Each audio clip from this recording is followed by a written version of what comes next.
Installing the Uhome batteries. So there's some really key bits that we'd like you to make sure that you do. Before you even turn the batteries on, we need to make sure that you have, first of all, paired each individual battery, and there's a separate video for seeing how you do that. You're pairing each battery to the internet on the Uhome platform. But when you come to actually installing the system, we want you to put the cabling and the wiring together before you actually turn it on. Now, very, very simply, all the information is in the manual, and there are two sections. The first section relates to dip switch 2 and dip switch 3. Okay. When we install these in the UK, we are installing them as parallel system. I don't know if you can see it very clearly, but the book actually shows you exactly how you do those dip switches. So that's dip switch 2 there and dip switch 3 here. It shows an option for installing in series. This is not how we are using them in the UK. That's only for making high voltage systems. We are using parallel. So you look at the parallel column, and then it shows you for a 1, a 2, a 3 or 4 how you set the batteries up. You've got the primary batteries and the sub batteries, and that's how we're doing it.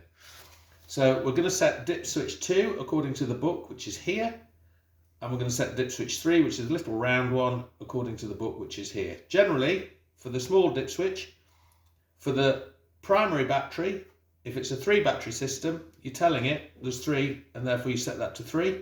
The first subordinate you set to 1 because it's the first subordinate. The second subordinate you set to 2 because it's the second subordinate, and so on down. As for the dip switches, which is SW2, follow the manual. It's very, very clear. Okay? That is on page 15 of the manual at the moment.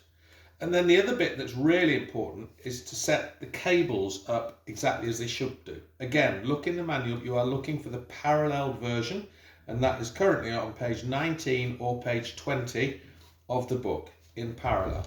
And in particular, what's slightly different is the long power cables are going to go into the top, and there's very, very clear sequencing of how you then join the link cables. You must follow the book, it's very, very clear, and the same thing with the data link cables, follow the book, okay? It actually says inverter, so you're going to take your battery communication cable, it says battery CAN, that's going to go into the inverter input this side, and that's all good. Once you have double checked that and double checked that these have been set to parallel, not to series, go ahead and turn the batteries on. To turn a battery on, you press and hold the button for around about 3 seconds, the light will come on, all good, you've powered it on. Once everything's powered on, you'll have 3 green lights. If you have a red light on one of them, it's 90% certain you have connected the cables incorrectly. So that's a great feature. If you do fail to install one correctly, then you will get an alarm light popping up on one of the batteries. This will go on in a moment, just as an alarm to say you haven't done it right. So red lights can often indicate back to you that you failed to connect the system right. There we go. Okay, that's setting them up.